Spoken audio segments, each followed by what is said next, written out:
Sistema axiomático de Peano. Vamos a ver en este momento el sistema axiomático de Peano. Vamos a conocer Giuseppe Peano, un famoso matemático italiano. Nació en Turín 1858 a 1932. Un matemático que tiene muchas obras, específicamente en la teorización de todo el esquema numérico, de los números naturales, números enteros. Ha intervenido también en el cálculo, y vamos a conocer mucho más de él a medida vayamos avanzando. Vamos a ver cuáles son los términos primitivos de los cuales afianzó Peano toda su estructura. Primero tenemos aquí un objeto llamado 1. Este objeto, pues, podemos ver de que también tenemos un conjunto n, un grupo, pero ese conjunto, si ustedes observan, es distinto de vacío, ya tiene algo adentro. Vamos a considerar también una función f, la función f, en el cual vamos a llamarla esa función como siguiente. Entonces tenemos tres términos primitivos: el 1, un elemento 1, un conjunto de números naturales, en este caso, que es distinto de vacío. Pero vamos a ver cuáles son los axiomas. Pues que el 1 pues pertenece a los números naturales. Es un número muy especial, como un primer elemento de los números naturales. Tenemos una función que va de n a n-1. Es una función 1 a 1, es una aplicación inyectiva. Esto significa que un elemento natural va a dar a un número siguiente, y lógicamente este número, pues todo elemento de n tiene un sucesor, y solo uno. El 1 no es sucesor de ningún elemento de n, por eso tenemos allá en el conjunto de llegada n-1, porque ahí no está el 1 en ese grupo. 1 no es sucesor de ninguno. Y si dos elementos tienen el mismo sucesor, entonces eso significa que esos elementos son iguales. Este tenemos como axioma. Otro axioma es el principio de inducción incompleta. También le llamamos principio de inducción matemática, que consiste pues en un conjunto, el conjunto n, el conjunto de números naturales, un conjunto grande, con un subconjunto S. Ese subconjunto S tiene que tener algunas condiciones. Una de ellas es que el 1 está en ese conjunto S. También suponemos que está un H. Si ese H, entonces el siguiente, si ese siguiente está en el siguiente de H, también está en ese conjunto S, entonces podemos deducir prácticamente, bueno, que se trata del mismo conjunto, que los naturales es igual a ese subconjunto S. Algunas definiciones. Vamos a ver la definición de adición en el conjunto de los números naturales. Vemos que A más 1 lo vamos a definir como el siguiente de A.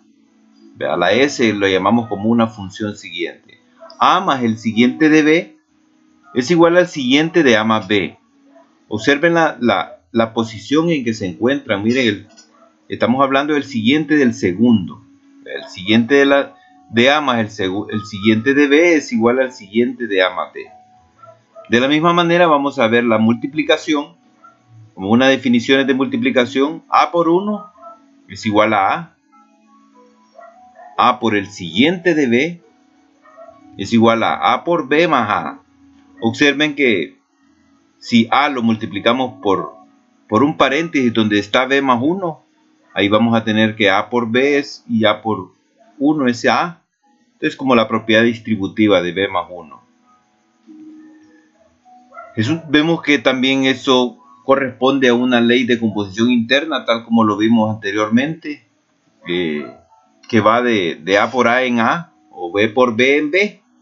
Y eso tenemos, pues, es una ley de composición interna, en este caso de n por n en n, ¿verdad? Donde si A pertenece a los naturales y n pertenece a los naturales, de A más n como suma también va a pertenecer a los naturales. teoremas. Tenemos el teorema, por ejemplo, de la función es f es sobreyectiva.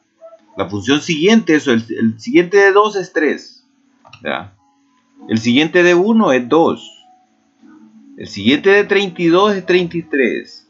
Y si aquí encontramos un número que está, por ejemplo, 19, está en el conjunto de llegada, entonces debe tener un conjunto, un número acá, y en ese caso, pues es el número 18 que debe de estar en la primera parte. La función es sobreyectiva. La adición es asociativa en los números naturales. Conocemos pues la propiedad asociativa, la cual me dice pues a más b más n es igual a más b más n, pero los paréntesis los ubicamos de manera que se demuestre la asociatividad. También es conmutativa en los naturales. Eso significa que a más n es igual a n más a. Esa es la propiedad asociativa que ya lo vimos también en las leyes de composición interna, que se cumplen estas propiedades, y el grupo de números que es el mejor ejemplo para verificar este tipo de propiedades. El 1 es neutro para la multiplicación. Observemos que el concepto de neutro es n por 1 es igual a 1 por n es igual a n. No importa por dónde lo multipliquemos el número 1 y me va a dar el mismo resultado n. Por tanto, el 1 funciona como un elemento neutro en la operación de multiplicación en los números naturales. La multiplicación es distributiva respecto a la adición. Vemos la multiplicación aquí, a más b multiplicado por n, eso me va a dar igual a por n más b por n. Se distribuye el n, entonces, pero aquí decimos que es distributiva de la multiplicación con respecto a la suma. Aquí vemos cómo podemos encontrar el resultado. La multiplicación también es asociativa. Esto también es parte de los que cumplen las leyes de composición interna. A por b por n es igual a a por b por n. Pues en este caso, pues observamos los paréntesis que cumplen la función de asociatividad. Se define la potencia en los números naturales. ¿Cómo definimos la potencia? A a la 1 es igual a a. A la siguiente de b es igual a la b por a. Y así vamos a poder hacer algunas demostraciones donde utilicemos la potencia en n. Propiedades de las potencias. Ya conocemos estas propiedades. El producto de potencia con una misma base, un mismo exponente. Tenemos pues que eso es igual a por b a la n es igual a la n por b a la n. Tenemos esta otra propiedad también, el producto de potencias de igual base, donde se escribe la base y se suman sus exponentes, ya muy bien conocidas, en los cuales pues vamos a hacer demostraciones en las que se verifiquen estas propiedades utilizando pues los axiomas de Peano o las definiciones de suma, de multiplicación en los números naturales. En n se define la relación de menor, por ejemplo, la relación de menor a menor que b, cuando un a es menor que b. Si existe un x que también es natural, que pertenece a los naturales, tal es que b es igual a más x. Ahí observemos que el número menor es a. Es a quien tenemos que agregarle un valor, pues, y ese valor es x para que alcance a llegar a ser igual a b. Algunas propiedades que se cumplen en la relación de orden, por ejemplo, que todo número natural es menor que su sucesor, ¿verdad? Esa es una propiedad y lo vemos claro, pues n va a ser menor que el siguiente de n. Así uno puede ver que 7 es menor que 8, ¿verdad? Porque esto es también parte de y que se puede llegar a demostrar, y es parte de la demostración que puede quedar para ustedes, ¿verdad? La relación de menor es transitiva también. Si a es menor que b y b es menor que c, podemos concluir de que el primero es menor que el último, en este caso, que a es menor que c. ¿Verdad? Leyes de monotonía. Lo monótono es algo como, no solamente es aburrido, sino que va en una sola dirección, o solo es creciente o solo es decreciente. En este caso vemos que la relación de monotonía con la relación de orden es a menor que b. Entonces si agregamos el mismo número C en ambos lados, se sigue manteniendo la desigualdad. Esto es, A más C es menor que B más C. Le llamamos en otros casos esta la propiedad cancelativa o propiedad uniforme también. Se le llama esta misma propiedad. Aquí tenemos otro caso también. A es menor que B y C es menor que D. Podemos unir a C y BD y se cumple la relación de orden. Vea que AC es menor que BD. Se cumple una estructura de monoide. ¿Cuándo vamos a decir que una estructura es un monoide?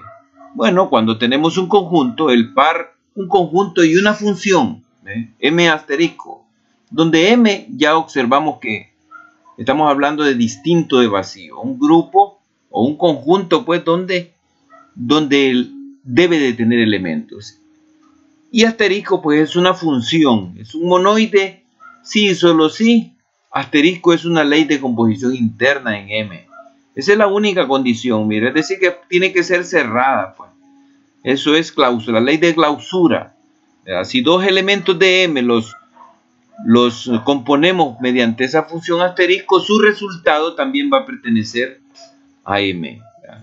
Vamos a ver ahora una estructura de semigrupo. Pues el par asterisco, donde A es tan igual, distinto de vacío, y asterisco en una función es un semigrupo, sí, solo sí. El asterisco es una ley de composición interna y asociativa, además, en el conjunto A. Si es una ley de composición interna, es que cumple la propiedad de cerradura o clausura, y si además es asociativa, entonces le vamos a llamar que es una estructura de semigrupo. Además, si es conmutativo, pues se le llama un semigrupo conmutativo. O si tiene neutro, pues también se le llama semigrupo con identidad. Se le llama identidad, se le llama elemento neutro, se le llama unidad también. Cuando tienen ese elemento, pues le llamamos semigrupo ya con apellido, en este caso, pues conmutativo o con identidad, porque si sabemos que se cumple la propiedad de clausura y es asociativa. La definición de grupo, pues, es un más completo. Sea G un conjunto no vacío y el par G asterisco es un grupo sí, solo sí asterisco. Es una ley de composición interna en G, asociativa, con elemento neutro, y que todo elemento de G admite inverso respecto de asterisco. Es decir, pues, que cada uno de los elementos de ese conjunto G va a tener un inverso. Nosotros lo podemos observar en los números enteros, por ejemplo, cómo vemos que cada número positivo 5 va a tener un inverso que es negativo 5, de manera que al componerlos, pues me da el elemento neutro, que en ese caso es el 0, pero los grupos son bien indicados que los números como ejemplo no son los únicos, porque existen muchas definiciones de conceptos en los cuales no necesariamente son numéricos. Propiedades de los grupos, bueno, la regularidad, esto es como la propiedad cancelativa que nosotros le llamamos. Se cumple la A asterisco B es igual a A asterisco C, entonces B igual a C. No importa dónde combinemos la A, mire, puede ser a la izquierda o a la derecha, y se cumple esa función de regularidad